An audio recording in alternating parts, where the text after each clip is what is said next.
todo, llegó la escuela, llegó la escuela, llegó por radio.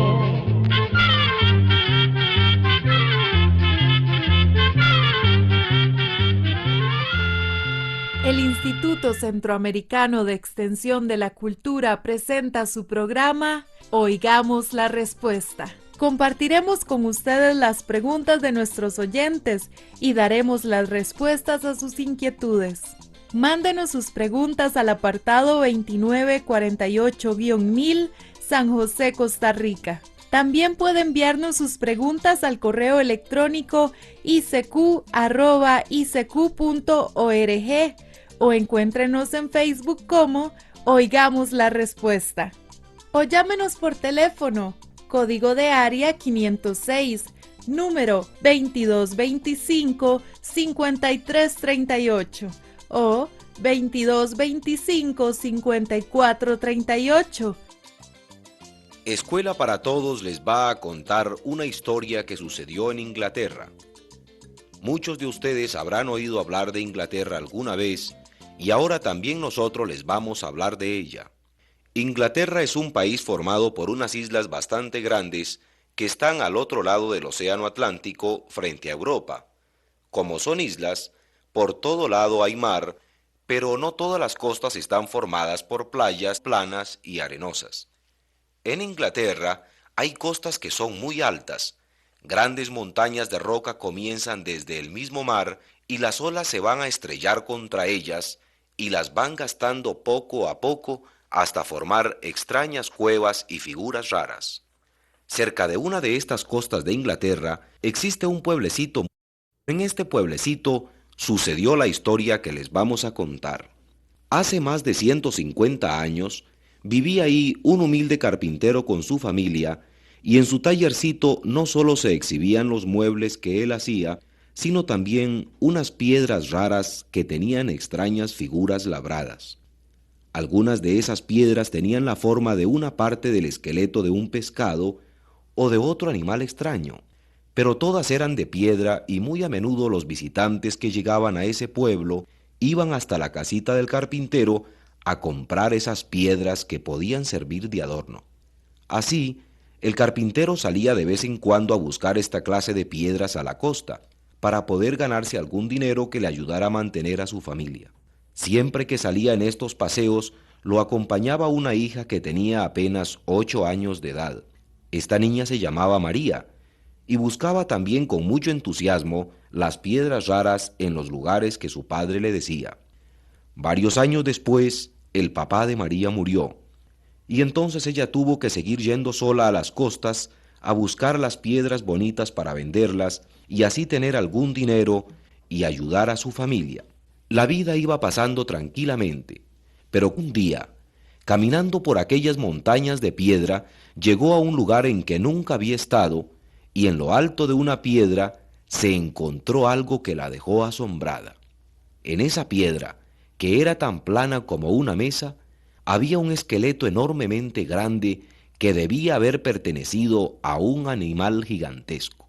La cabeza, es decir, el cráneo, medía más de medio metro, el cuello tenía por lo menos unos 7 metros, el cuerpo medía unos 3 metros y tenía una cola más de 2 metros de largo. María pensó que el animal que había sido dueño de este esqueleto debió medir por lo menos unos 13 metros de la cabeza a la cola, y también pensó que ese animal debía haber sido un pez o un lagarto muy grande. Con un poco de temor se fue acercando, y cuál no sería su sorpresa cuando se dio cuenta de que los huesos estaban hechos de piedra y que todo el esqueleto estaba pegado a la roca plana en que lo había encontrado. María hizo el intento de levantar una parte del esqueleto, pero esto le resultó imposible, y por eso inmediatamente se fue al pueblo a llamar a algunos hombres para que le vinieran a ayudar. Los hombres trajeron palas y picos y pudieron arrancar el esqueleto y lo llevaron hasta la casa de María. Allí, un científico que andaba explorando esas regiones Lo vio y muy contento se lo compró a María en 23 libras esterlinas, que es la moneda de Inglaterra. Para María esta cantidad era mucho dinero. El científico estaba tan contento como si hubiera encontrado una mina de oro, y aseguraba que todos los hombres de ciencia se asombrarían al ver ese esqueleto, y realmente así fue. De todas partes del mundo vinieron a ver y a estudiar aquel esqueleto. Todos estos científicos estuvieron de acuerdo en sus estudios y dieron una noticia sorprendente. Los huesos pertenecían a un animal que ya no existía en ninguna parte del mundo. Por medio de aparatos muy complicados, llegaron a darse cuenta de que ese esqueleto tenía una edad de 130 millones de años. Al principio nadie podía creerlo, porque en ese tiempo se pensaba que la Tierra tenía unos 5.000 años de edad. Pero ahora aparecía el esqueleto de ese animal que había muerto 130 millones de años antes de ser encontrado. Difícil de creer para las gentes de esos tiempos, pero las pruebas estaban bien hechas y los cálculos también, y los que no creían tuvieron que aceptar que en realidad así era. Gracias a esa muchacha llamada María Anning, se había podido averiguar que nuestro planeta Tierra era mucho más antiguo de lo que se pensaba. La Tierra existía ya hace muchísimos millones de años. También se había podido averiguar que en esos tiempos existían animales gigantescos que ya no viven en el planeta hoy en día. Este gran descubrimiento hizo que los sabios se pusieran a investigar en todas partes de nuestro mundo, en las costas, en las selvas, en las rocas de las montañas y en los valles. En todos los periódicos los sabios rogaban a la gente que avisara cuando encontrara huesos o piedras parecidos a las que había encontrado María Anning. Así fue como unos años después, en una parte del territorio de los Estados Unidos, en Texas, se encontró un lugar muy interesante. Allí estaban los huesos de 2 enormes animales que habían tenido una feroz lucha a muerte y los 2 habían muerto en la pelea. Los científicos recogieron esos huesos y con mucha paciencia fueron poniendo cada hueso en su lugar hasta armar los 2 esqueletos, y se dieron cuenta de que uno de los 2 animales se alimentaba de carne y el otro de hierbas y plantas. El animal que comía carne tenía las patas de atrás muy fuertes y medía unos 6 metros de largo. Las patas de adelante eran muy cortas, por lo que no las usaba para caminar, y así caminaba enderezado en sus 2 patas de atrás. Las manos de este animal tenían unas uñas muy fuertes, más grandes y más filosas que las de un águila. La boca era lo más peligroso, porque estaba llena de dientes que medían más o menos 1/4 de largo y estaban especialmente hechos para morder a los otros animales. El otro animal, o sea, el que comía plantas, tenía 4 patas y era inmensamente grande. Medía unos 27 metros de largo y pesaba lo que pesan 70 caballos juntos. Las señales de la pelea quedaron marcadas en el barro que había ahí, y por eso los científicos pudieron darse cuenta de cómo ocurrió la pelea. El animal que comía carne atacó al otro con sus fuertes uñas y con sus afilados dientes. El otro, que se alimentaba de hierbas, era mucho más grande, pero no tenía tan peligrosas armas, y por eso trató de huir hacia un lago que no era muy profundo. El animal más pequeño era más rápido y lo alcanzó. Así empezaron una lucha desesperada que terminó cuando los 2 animales estaban agotados y casi muertos por las heridas que se hicieron. Sangrando los 2 cayeron al suelo y otros animales más pequeños que estaban viendo la pelea fueron los que se aprovecharon y se comieron poco a poco a los que habían peleado. Todo esto lo pudieron averiguar los científicos por medio de los restos que quedaron de esos animales, y gracias a otros restos parecidos es que se ha podido ir averiguando cómo era la Tierra, las plantas y los animales de hace millones de años. También, por medio de esos restos, los científicos se han dado cuenta de que la Tierra ha cambiado hasta llegar a la forma en que la vemos hoy en día. Y esos científicos se hacen muchas preguntas, como por ejemplo, ¿Cómo ha sido posible que los restos de esos animales se hayan conservado hasta nuestros días? ¿A dónde vivieron esos animales y cómo? ¿Y por qué desaparecieron de la tierra? Sentían mucho miedo y se inventaban muchas historias extrañas. Así se decía que habían existido dragones y animales misteriosísimos. Pero hoy en día, los científicos saben cómo es que esos huesos se han conservado hasta nuestros días. Por eso, vamos a suponer que podemos ver lo que sucedió hace millones de años. En ese tiempo, un animal muere y su cuerpo se hunde en el mar. Se va hasta el lodo del fondo. Pasa el tiempo y va quedando aterrado. Entonces los huesos no se pudren porque no hay aire suficiente ni tampoco unos microbios que hacen que las cosas se descompongan. En esta forma, el esqueleto de ese animal quedó apresado dentro del barro. Miles de años después, ocurrieron grandes terremotos. Los huesos que estaban en las profundidades de la tierra tuvieron que sufrir grandes presiones y poco a poco se fueron endureciendo hasta que quedaron convertidos en piedra. Durante esos terremotos muchos mares se secaron y lo que antes era el fondo de esos mares pasó a ser tierra firme. La lluvia y el viento se encargaron de lo demás. Poco a poco fueron lavando la tierra que había encima y los restos de huesos que antes habían estado en las profundidades de los mares quedaron al descubierto y así fueron encontrados por varias personas y a estos huesos hechos piedra es a lo que se ha llamado fósiles. También se han encontrado fósiles de plantas, es decir, plantas de la misma época de estos animales gigantescos que se hicieron piedra por culpa de las grandes presiones que tuvieron que soportar. En esta misma forma se han encontrado huevos del tamaño de una papaya, por lo que los científicos han llegado a saber que muchos de estos animales nacían de huevos. También han aparecido los fósiles de culebras que tenían un largo de 15 metros. Se cree que estas fueron las primeras culebras que aparecieron en nuestro planeta y eran muy diferentes a las que conocemos ahora.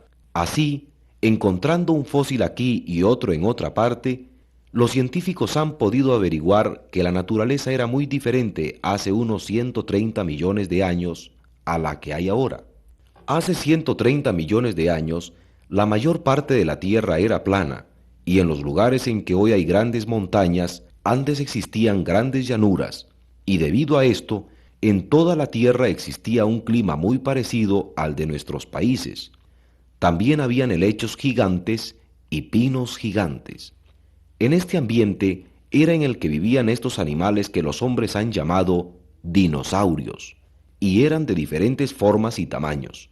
Unos eran verdaderos gigantes que se calcula pesaban más de 1000 quintales, y cuando estos dinosaurios caminaban, toda la tierra temblaba y los animales más pequeños huían asustados, pero otros dinosaurios eran más pequeños que nuestras gallinas.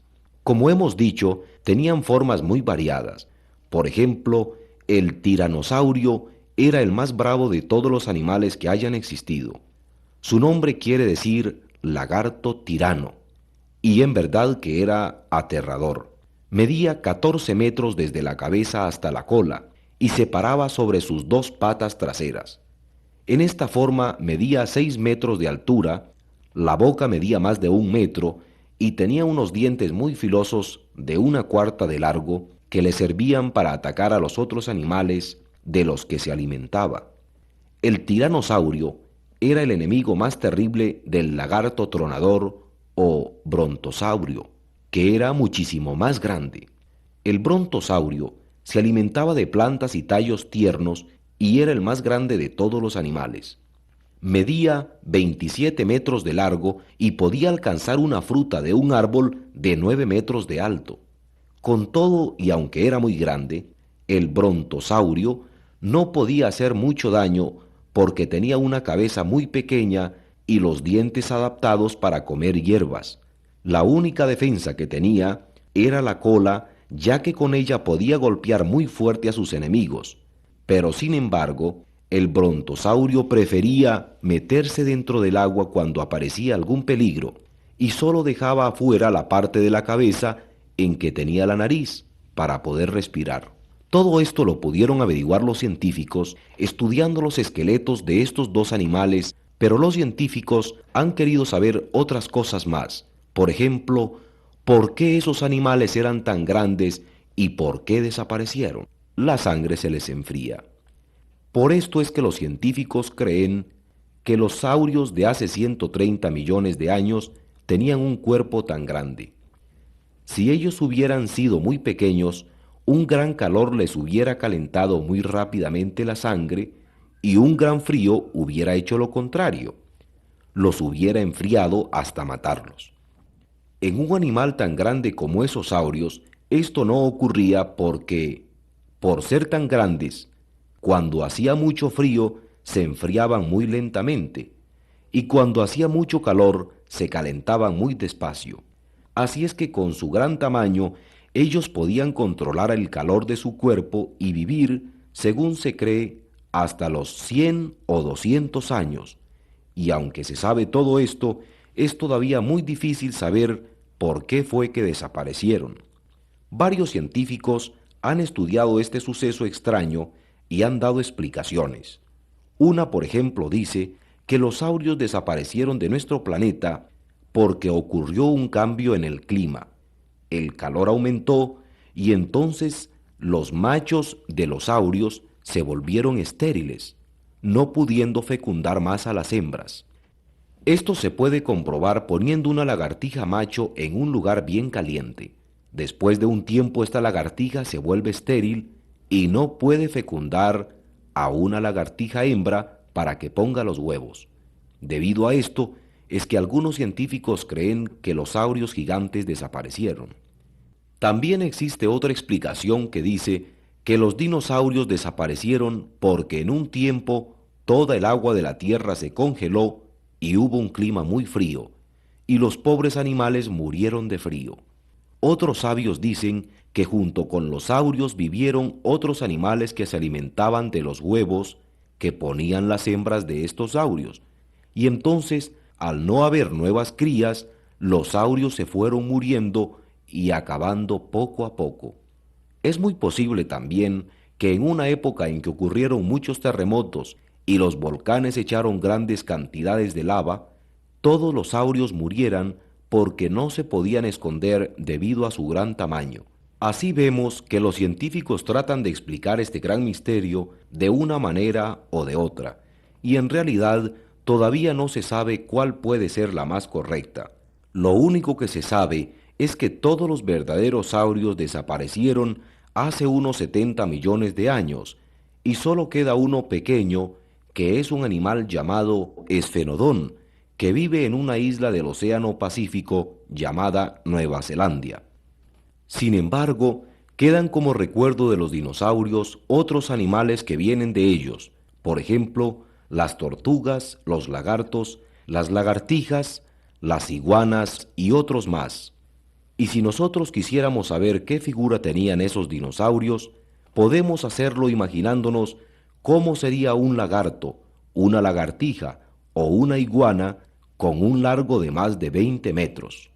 No olvidamos decirles, estimados amigos, que en el tiempo en que estos animales vivieron, no existía todavía el hombre sobre la tierra, y todo lo que se sabe acerca de los dinosaurios es por las investigaciones de los científicos y por los fósiles de esos animales que se han encontrado. Así, queridos oyentes, toda esta charla y todo el estudio que se ha hecho de los dinosaurios no podría ser realidad de no haber sido por aquella señorita inglesa llamada Maria Anning, que descubrió el primer esqueleto de un dinosaurio. Por esto, los científicos del mundo mandaron a construir una ventana muy valiosa y muy bonita en la iglesia del pueblito en que ella vivió. En esa ventana está escrito el nombre de Maria Anning y el agradecimiento de la humanidad entera. Y así llegamos al final del programa del día de hoy. Mándenos sus preguntas al apartado 2948-1000 San José, Costa Rica. También puede enviarnos sus preguntas al correo electrónico icq@icq.org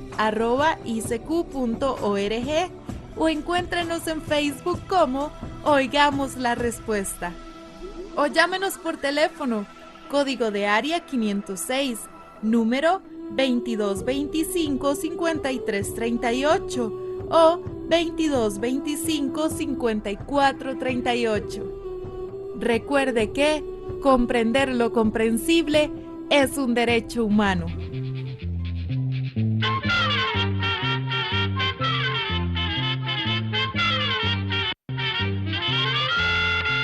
Llegó el momento de despedirnos. Se va a la escuela, se va cantando.